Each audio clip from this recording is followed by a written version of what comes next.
বিসমিল্লাহির রহমানির রহিম। প্রিয় বন্ধুগণ, বিশ্ববিখ্যাত জার্মান চিকিৎসা বিজ্ঞানী হেনিম্যানের হোমিওপ্যাথি শুধু আভ্যন্তরিকভাবে সেবনের জন্য তৈরি হয়েছে। এইখানে বাহ্যিক ব্যবহার করা সম্পূর্ণ নিষিদ্ধ এবং যারা হোমিওপ্যাথিক ডাক্তার সাজে বাহ্যিক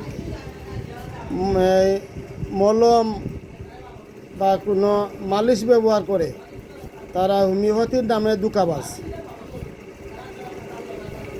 অরিজিনাল হোমিওপ্যাথি ডাক্তাররা কখনো বাহ্যিক ঔষধ ব্যবহার করে না, মারাত্মক অ্যাক্সিডেন্ট ছাড়া হোমিওপ্যাথিতে বাহ্যিক ব্যবহার করা সম্পূর্ণ নিষিদ্ধ।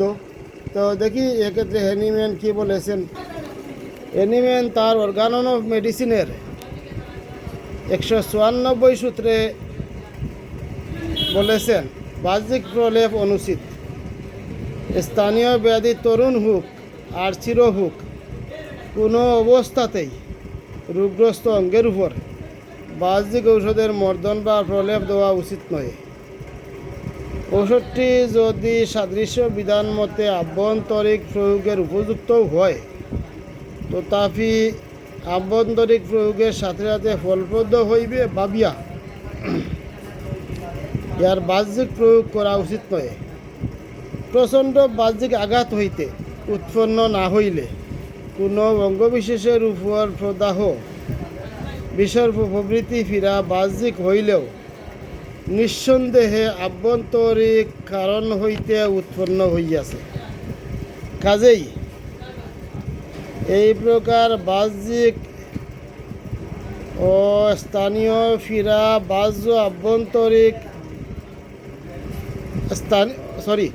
স্থানীয় ফিরা যাহা আভ্যন্তরিক কারণ হইতে উৎপন্ন হইয়াছে, তাহা নিশ্চিত চিকিৎসার জন্য সুপরীক্ষিত হোমিও ঔষধাদির ভাণ্ডার হইতে স্বাস্থ্যের আভ্যন্তরিক ও বাহ্যিক সকল প্রকার লক্ষণ মিলাইয়া একটি উপযুক্ত ঔষধ নির্বাচনপূর্বক আভ্যন্তরিক প্রয়োগ করিলে কোনো প্রকার বাহ্যিক প্রলেপ ব্যতীতই ফিরাটি নিরসিত হইবে।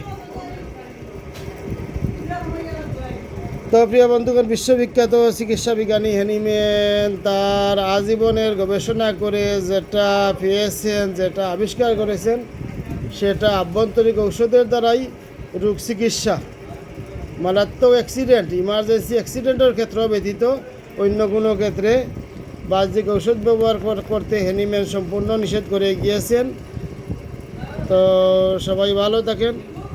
আসসালামু আলাইকুম।